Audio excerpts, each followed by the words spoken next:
Railway concession to senior citizens को rail ticket में फिर मिलेगी छूट, लेकिन बदलेंगे नियम। जानिए सरकार का नया प्लान।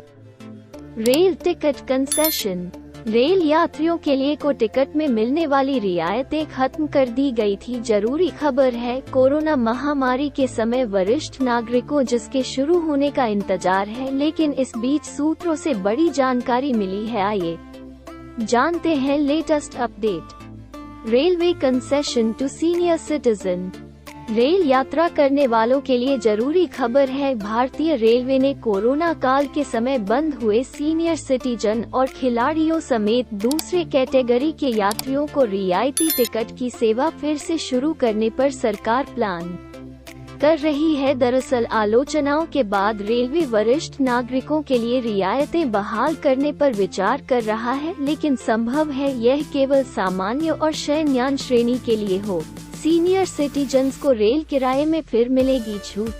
सूत्रों से मिली जानकारी के अनुसार सरकार इसके नियम और शर्तें जैसे आयु मानदंड में बदलाव कर सकती है। ऐसा हो सकता है कि सरकार रियायती किराए की सुविधा 70 वर्ष से ऊपर के लोगों को मुहैया कराए, जो पहले 58 वर्ष की महिलाओं और 60 वर्ष के पुरुषों के लिए थी। सूत्रों ने संकेत दिया है कि इसके पीछे मुख्य कारण बुजुर्गों के लिए सब्सिडी बरकरार रखते हुए इन रियायतों को देने से रेलवे पर पड़ने वाले वित्तीय भार का समायोजन करना है।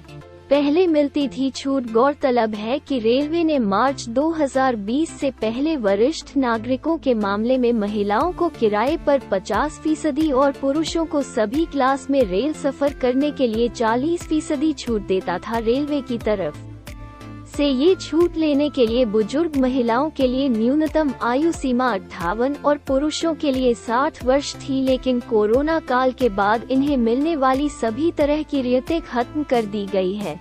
सूत्रों ने दी जानकारी। एक सूत्र ने कहा, हम समझते हैं कि ये रियायतें बुजुर्गों की मदद करती है और हमने कभी नहीं कहा कि हम इसे पूरी तरह से खत्म करने जा रहे हैं। हम इसकी समीक्षा कर रहे हैं और इस पर फैसला लेंगे। सूत्रों ने संकेत दिया कि रेलवे बोर्ड वरिष्ठ नागरिकों की रियायत के लिए आयु मानदंड में बदलाव करने और इसे केवल 70 वर्ष से ऊपर के लोगों के लिए मुहैया कराने पर विचार कर रहा है। यह रेलवे के दायित्वों को सीमित करेगा। 2020 से बंद है सुविधा।